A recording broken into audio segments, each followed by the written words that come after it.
Hello আমার সব শিকারী বন্ধুরা, আজকে চলে গেলাম আবার একটা নতুন ভিডিও নিয়ে, নতুন একটা পুকুরের খোঁজ নিয়ে। আমি এখন যাচ্ছি পাঁচপোতা পুরন্দরপুর বিলপাড়া পুকুরে। তো পুরন্দরপুর বিলপাড়া পুকুরটা কোথায় অবস্থিত সেটা দেখানোর চেষ্টা করব, কীভাবে আসবেন সেটাও দেখানোর চেষ্টা করব। আমি এখন আছি গোবরডাঙ্গা পাঁচপোতা রোডে। এই রোডটা দিয়ে আপনাদেরকে সোজা পাঁচপোতা বাজার আসতে হবে, অ্যান্ড বাজার এসে পাঁচপোতা থেকে বাজারটা সোজা চলে যাবেন, বাঁ দিকে ডান দিকে কোন দিকে যেতে হবে না, সোজা গিয়ে পুরন্দরপুর বাস স্টপেজ, সেখান থেকে আপনারা একদম রাইট নিলে আপনারা পুকুর পাড়ে চলে যাবেন। তো চলুন সঙ্গে থাকুন, আমি যাচ্ছি রাস্তা দিয়ে। আপনারা যারা যারা আসবেন তাদের একটু সুবিধার জন্য আমি পুরো রাস্তাটা দেখানোর চেষ্টা করছি কীভাবে কীভাবে আসবেন। তো চলুন সঙ্গে থাকুন, যাওয়া যাক।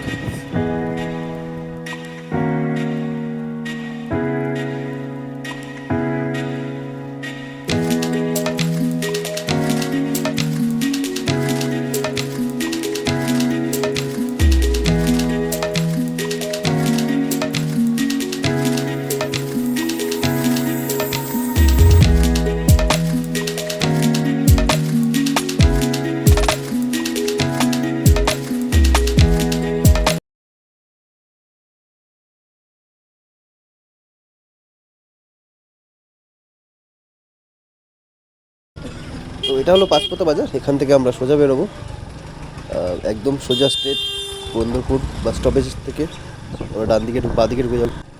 তো এটা হলো পুরন্দরপুর বাস স্টপেজের কাছাকাছি চলে এসেছি আমি, পুরন্দরপুর বাস স্টপেজে চলে আসলাম। এখান থেকে লেফট নিলে চলে যাবো পুকুর পাড়ে পরে। বিলপাড়াটা এদিকে।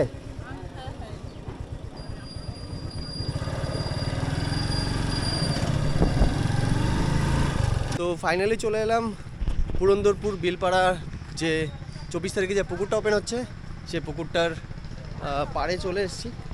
আমি পুকুরটা দেখানোর চেষ্টা করছি চারিপাশে। আপাতত ব্যাকে আমার পুকুরটা দেখতে পাচ্ছেন, পিছনে সব এখানকার লোকালসরা আছে। এই যে খুব বড় পুকুর, খুবই বড় পুকুর, অলমোস্ট 50 থেকে 60টা ফিট হবে অলমোস্ট, আমার এটুকু মনে হয়।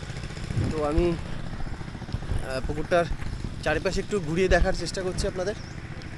আপনারা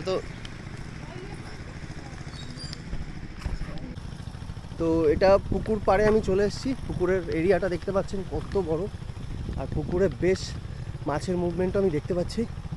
অ্যান্ড একটা জিনিস আমিও নোটিস করলাম, সেটা হচ্ছে পুকুর পাড়ে এই যে সর্ষে গাছ, কলা গাছ আছে, যারা অনেকে মনে করতে পারেন যে এখানে কলা গাছ আছে ছিপ ফেলতে অসুবিধা হবে, একদমই ব্যাপারটা না। একদম সব পরিষ্কার করে দেবে যিনি দায়িত্বে আছে, বললো পুকুর পাড় পুরো পরিষ্কার হয়ে যাবে, কোনো কলা গাছ থাকবে না, এরকম পুরো সিটের যখন জায়গা থাকবে পুরো পরিষ্কার হয়ে যাবে।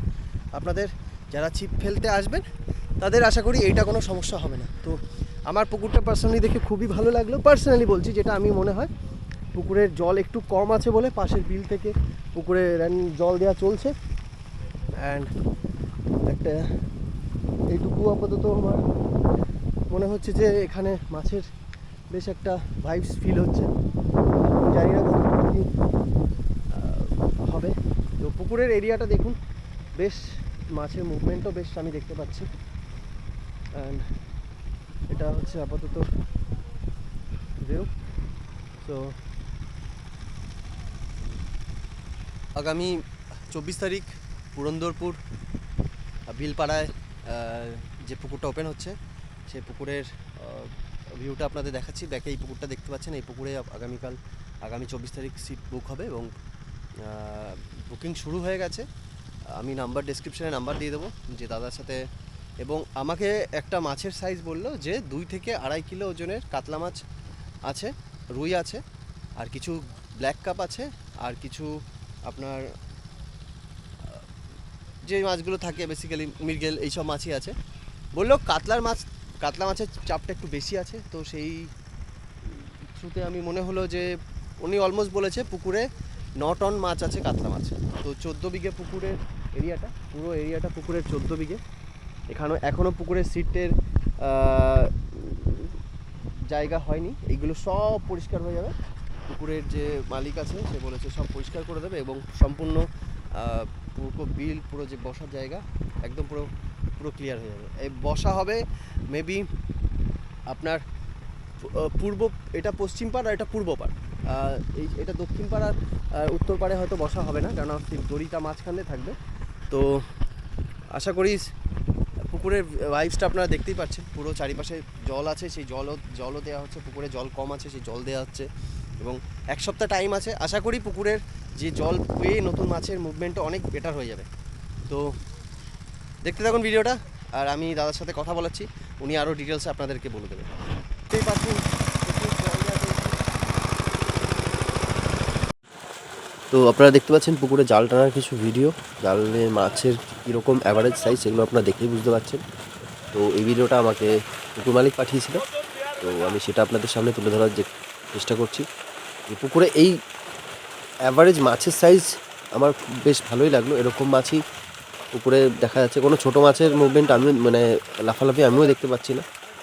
তো বেশ কাতলা রুইয়ের চাপটাই বেশি মনে হচ্ছে পুকুরে, এবং জালে তো প্রচুর মাছ এসছে। জানি না কতটা জাল টেনে নিয়ে আসা হয়েছে, এটা কতটা জালের কতটা অংশ দেখা হচ্ছে সেটা আমিও বুঝতে পারছি না। তো আমার মনে হয় পুকুরে পর্যাপ্ত মাছ আছে, শিকারীদের একটা নিরাশ হবেন না। যদি মাছে খায়, ওয়েদার ভালো থাকে, মাছের খাওয়ার মতন পরিস্থিতি যদি হয় বা মাছের মুভমেন্ট করে, তাহলে প্রত্যেক শিকারই মাছ পাবে আশা করি। তো দেখতেই পাচ্ছেন কত মাছ হচ্ছে জালে।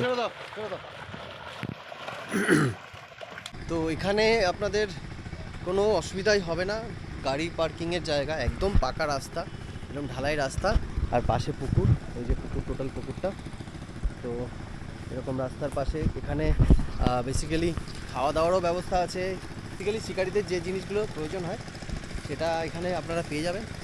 তো আর যারা যারা সিট বুক করতে চাইছেন, দাদার নাম্বার তো আছেই, আপনার দাদা পুরো বিষয়টা জানালো আপনাদের।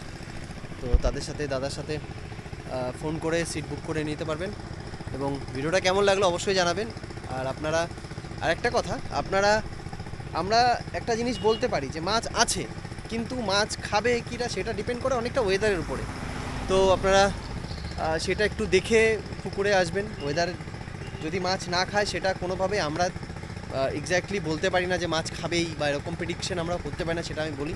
আপনারা নিজের দায়িত্বে আসবেন, ফোন করে আসবেন, সব কিছু ইনফরমেশন নিয়ে তারপরে আসবেন। তো আশা করি ভিডিওটা ভালো লেগেছে। সবাই ভালো থাকুন, সুস্থ থাকুন, আর 24 তারিখ দেখা হচ্ছে। এবং আপনাদের যারা মাছ ধরতে আসবেন তাদের একটা ভালো ফিশিং ট্রিপ হোক, অ্যাজ ইউজুয়াল যেরকমভাবে সবাইকে বলি। আর ফিশিং জগতের পাশে থাকার জন্য সবাইকে অনেক অনেক ধন্যবাদ। দেখা হচ্ছে একটা নতুন ভিডিওতে।